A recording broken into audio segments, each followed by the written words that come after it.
са ти нужни, за да живееш в град Варна? Наем около 1000 лева за двустаен апартамент, тъй като наемите във Варна скочиха. Храна около 500 лева са достатъчни за месеца. Транспорт, разстоянията във Варна не са кой знае колко големи, така че слагаме 200 лева. Сметки около 200 на месец, тъй като времето във Варна е хубаво. Все пак нямаме зима. Свободно време.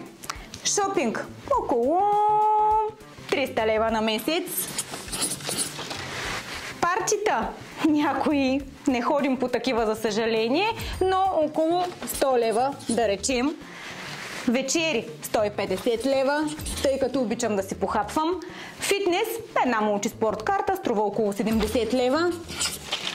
И козметични процедури, малко повечко, около 200 лева.